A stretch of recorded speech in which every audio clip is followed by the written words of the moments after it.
আর্থিক সংকট তো বটেই, আর্থিক সংকট আছে, ডাক্তারের কাছে যাওয়ার সংকট আছে। ডাক্তারের কাছে যেতে হলে তো উঠতে হয়, যেতে হয়, তো সেটা তো আমাদের জন্য কষ্টকর।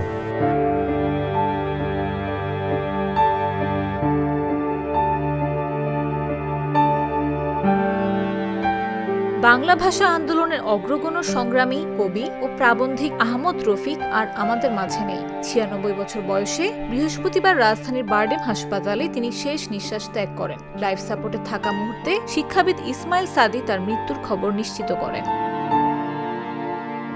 বাংলা ভাষা এখন তো আমাদের জীবনের সঙ্গে জড়িত না। বাংলা ভাষা গ্রামের ভাষা,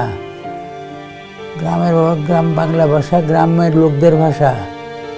আহমদ রফিক দীর্ঘদিন অসুস্থ ছিলেন। ডায়াবেটিস, উচ্চ রক্তচাপ, chronic kidney failure, Alzheimer's, Parkinson's এবং ফুসফুসের সংক্রমণে ভুগছিলেন। গেল মাসে তিনি হেলথ অ্যান্ড হোপ ও ল্যাবেট হাসপাতালে ভর্তি ছিলেন। জন্মবার্ষিকীও তিনি হাসপাতালে কাটিয়েছেন।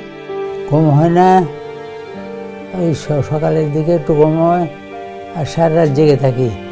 তার মৃত্যুতে গভীর শোক প্রকাশ করে অন্তর্বর্তী সরকারের প্রধান উপদেষ্টা ডক্টর মোহাম্মদ ইউনূস বলেন, আহমদ রফিক দেশের ভাষা আন্দোলনের সাক্ষী ও সংগ্রামী কণ্ঠস্বর। তিনি অনন্য কবি, গবেষক ও রবীন্দ্র তত্ত্ব চর্চার দিশারি। বাংলা সাহিত্য ও সংস্কৃতিকে তিনি শতাধিক গ্রন্থে সমৃদ্ধ করেছেন। কলকাতার ট্যাগর রিসার্চ ইনস্টিটিউট তাকে রবীন্দ্র তত্ত্বাচার্য উপাধি প্রদান করে। মৃত্যুর আগে ২১ পদক, বাংলা একাডেমি পুরস্কার সহ অসংখ্য সম্মাননা ছিল তার সংগ্রহে। সংস্কৃতি বিষয়ক মন্ত্রণালয় ও জাতীয় কবিতা পরিষদের উদ্যোগে শনিবার সকাল ১১টায় কেন্দ্রীয় শহীদ মিনারে সর্বস্তরের মানুষের শ্রদ্ধা নিবেদনের জন্য মরদেহ রাখা হবে। তার অবদান, সংগ্রাম ও সৃষ্টিশীলতা চিরস্মরণীয়।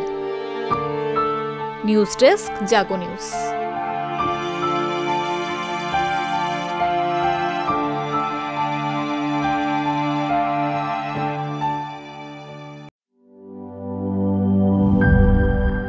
বান্ডেল থাকলে প্রতি সেনমানিতে টাকা বাঁচবে। বিকাশ সেনমানি বান্ডেল কিনে জিতুন প্রতি লেনদেনে।